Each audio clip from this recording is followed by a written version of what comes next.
ଜୟ ଜଗନ୍ନାଥ ଜୟ ଜୟ ଜଗନ୍ନାଥ ଜୟ ଜଗନ୍ନାଥ। ମଣିମାଙ୍କ ଚରଣ କମଳରେ ସାଷ୍ଟାଙ୍ଗ ପଣିପାତ।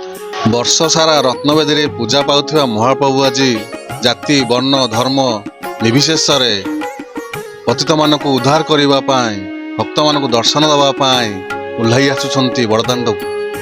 ଶାସ୍ତ୍ରରେ ଅଛି ଆଜ୍ଞା, ଶାସ୍ତ୍ରରେ କୁହାଯାଇଛି ଆଜ୍ଞା, ଗୋଟେ ଥର ଜଗନ୍ନାଥଙ୍କୁ ରଥ ଉପରେ ବାମନ ରୂପୀ ବେଶରେ ଦର୍ଶନ କରିଦେଲେ ଏ ଜନ୍ମ ମୃତ୍ୟୁର ଯେଉଁ ବନ୍ଧନ ରହିଛି ତାର ମୁକ୍ତି ପାଇଯିବେ ଆଜ୍ଞା, ମୁକ୍ତି ପାଇଯିବେ।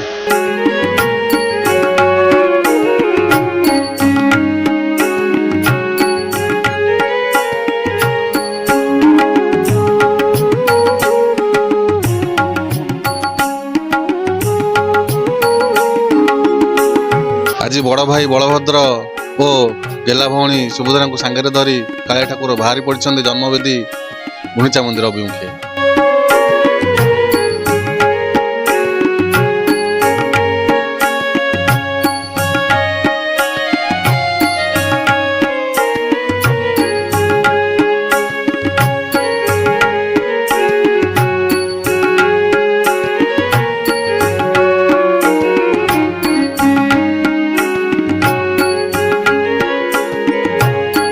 କି ଅପୂର୍ବ ଦୃଶ୍ୟ ସେ, ଚାରିଆଡ଼େ ଶଙ୍ଖ ଧ୍ୱନି ହୁଳହୁଳି ହରିବୋଲ।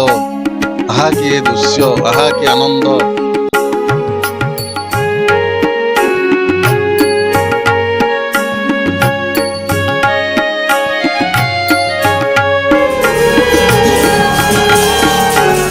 ଭକ୍ତମାନଙ୍କ ଆଖିରେ ଆଜି ଆନନ୍ଦର ଲୁହ।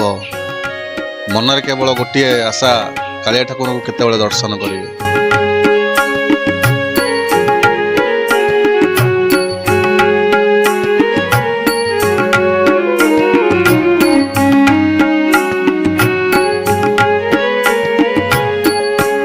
ଆଜି ଜନସମୁଦ୍ର ଲହଡ଼ି ଭାଗୁଛି ଆଜ୍ଞା ବଡ଼ଦାଣ୍ଡରେ।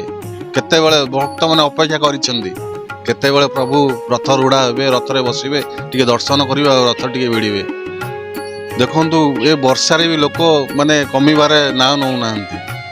ଆଜି ଭକ୍ତ ଆଉ ଭଗବାନ ଏକାଠି ଆଜ୍ଞା, ବଡ଼ଦାଣ୍ଡରେ ଭକ୍ତ ଆଉ ଭଗବାନ ଏକାଠି।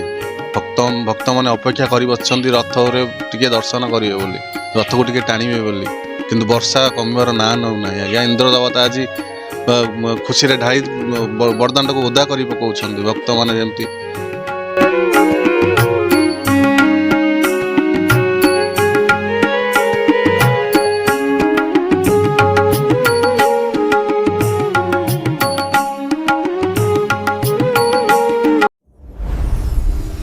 नीलचक्र टीवी ओडिया, ओडिशार गर्व, संस्कृति, आध्यात्मिकता।